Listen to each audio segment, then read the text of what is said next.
Bienvenue à notre classe de français juridique pour les Cambodgiens.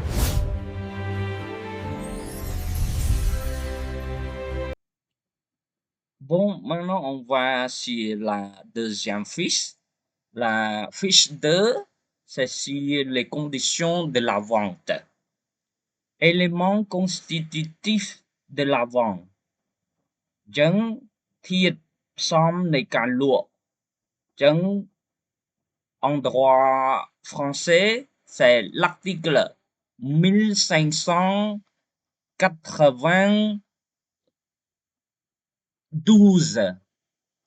pardon 1582 du code civil អញ្ចឹង éléments constitutifs de la vente il y a 3 éléments. 1. En accord de volonté ou le consentement. 2. Une chose, c'est la moto. L'exemple de l'histoire entre Alain et Laurent. 3. Un prix, c'est 1600 euros. អញ្ចឹង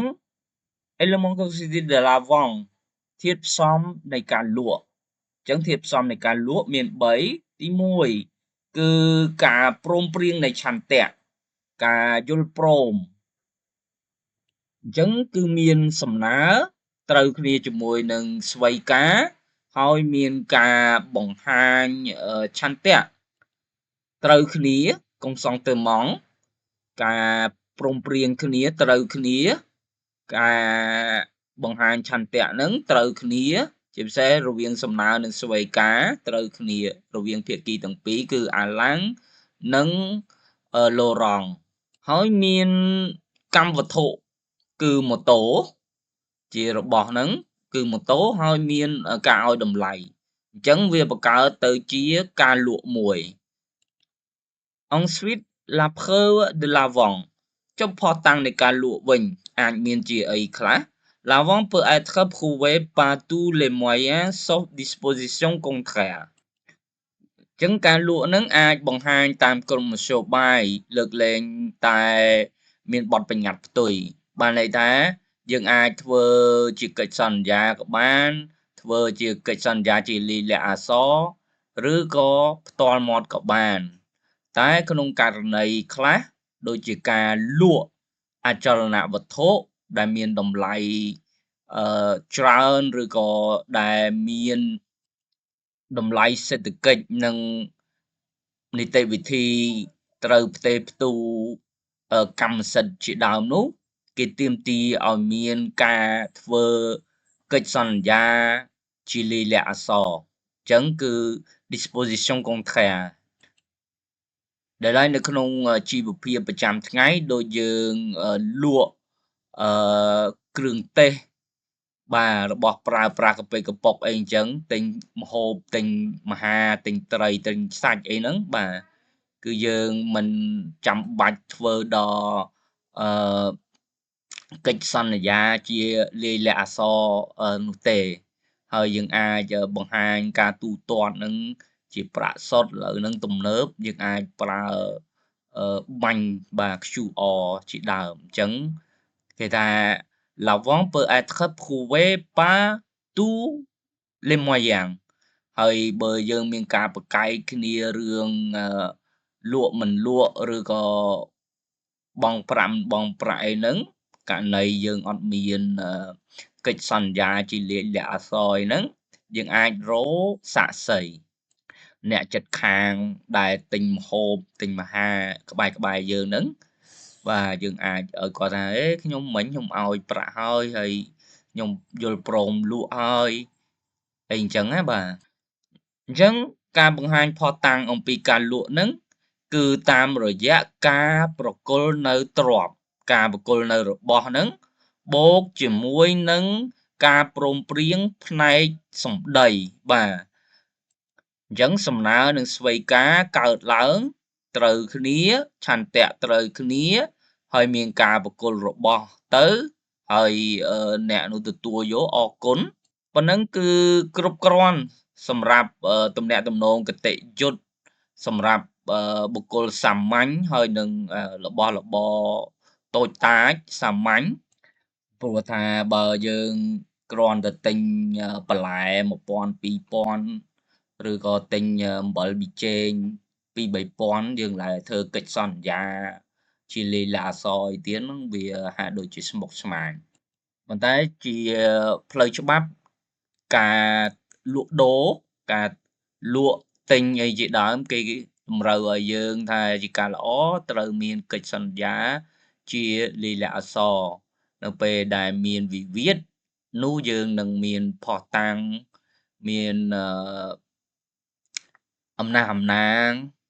មូលដ្ឋានជាក់លាក់ច្បាស់លាស់ក្នុងការដោះស្រាយអញ្ចឹងពាក់ព័ន្ធមកមើលលក្ខខណ្ឌនៃការលក់ជាពិសេសធាតុផ្សំនៃការលក់ការបង្ហាញភស្តុតាងនៃការលក់ពាក់ព័ន្ធជាមួយនឹងសាច់រឿងរបស់យើងករណីសិក្សារបស់យើងកាលពីផ្នែកទី1ហ្នឹងអញ្ចឹងគឺមានអាករ verbal បានន័យថាមានការព្រមព្រៀងផ្ទាល់មាត់ដោយផ្ទាល់មាត់រវាងអាឡាំងនិងឡូរ៉ង់ហ្នឹងមានបាទអញ្ចឹងវាមានមែនហើយមានមិត្តភ័ក្តិនៅក្នុង restaurant ហ្នឹងជាមួយគ្នាអាចដឹងឮ prix déterminé មានតម្លៃកំណត់ច្បាស់លាស់មានបាទគឺ$1600 remis de la moto ការប្រគល់របស់គឺប្រគល់ម៉ូតូហ្នឹងអាឡាំងពិតជាបានប្រគល់ម៉ូតូទៅឲ្យឡូរ៉ង់ហើយលោកក្រោយញ៉ាំអាហាររួចឡូរ៉ង់ក៏ជិះទៅហើយអាឡាំងហ្នឹងពេលហ្នឹងគាត់យល់ព្រមថាចាំឲ្យឡូរ៉ង់ហ្នឹងបង់ឬក៏ទូទាត់ថ្លៃម៉ូតូថ្លៃទិញម៉ូតូនៅពេលក្រោយអញ្ចឹងគឺពិតជាមានការផ្ដល់វត្ថុផ្ដល់ម៉ូតូហ្នឹងមែន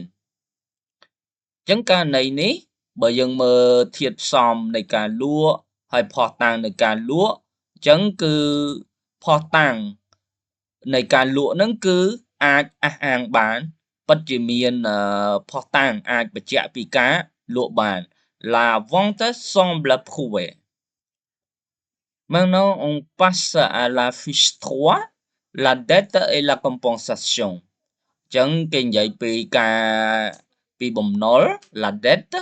ហើយនឹង compensation ការទូទាត់បំណុលវិញពាក់ព័ន្ធនឹង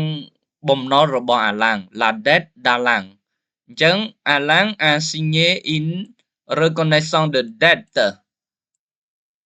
preuve parfaite article 1376 Code Civil បារាំងអញ្ចឹងបានន័យថាដោយសារអាឡាំងហ្នឹងគាត់បានចុះហត្ថលេខាលើលិខិតទទួលស្គាល់បំណុល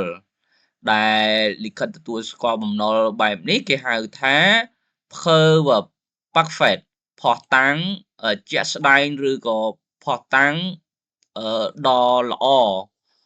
ដ៏ជាក់លាក់បាទតាមមាត្រា1376នៃក្រមរដ្ឋប្រវេណីបារាំងលើអំពីការទូទាត់គេយោងតាមមាត្រា1347បាទនៃក្រមរដ្ឋប្រវេណីបារាំងលក្ខខណ្ឌវាមួយបំណុលហ្នឹងត្រូវមានទៅវិញទៅមក la dette réciproque មានបំណុលទៅវិញទៅមក dette réciproque ទៅវិញទៅមក2បំណុលហ្នឹងគឺមានភាពជាក់ស្ដែងច្បាស់លាស់បាទអញ្ចឹងគឺ$1600បាទគឺជាក់ស្ដែងហើយមានការចុះហត្ថលេខាទទួលស្គាល់ទៀតហើយបំណុលហ្នឹងត្រូវតែជាទឹកប្រាក់ឃើញទេអញ្ចឹងបំណុលដែលឡូរ៉ង់ថាអាឡាំងខ្ចីគាត់ហ្នឹងគឺមានចំនួន$1600ហើយលក្ខខណ្ឌទី4គឺបំណុលហ្នឹងអាចទាមទារបាន exigible អញ្ចឹងការអនុវត្តជាក់ស្ដែងចំពោះករណីសិក្សារបស់យើង application អញ្ចឹងអាឡាំងត្រូវ បង់1,600 អឺរ៉ូ ដែលជាបំណុលច្បាស់លាស់ Laurent ត្រូវបង់ 1,600 អឺរ៉ូ ប្រសិនបើការលក់នឹងត្រូវបានបង្ហាញ គឺជាបំណុលជាក់ស្ដែងដែរ អញ្ចឹង ជាសរុបមក ជាសេចក្តីសន្និដ្ឋាន គឺការទូទាត់ក្នុងករណីរវាងអាឡាំងហើយនិង Laurent នឹងអាចប្រព្រឹត្តទៅបាន ប្រសិនបើអាចបញ្ជាក់ថាមានការលក់ដូរមែន មានការលក់ម៉ូតូ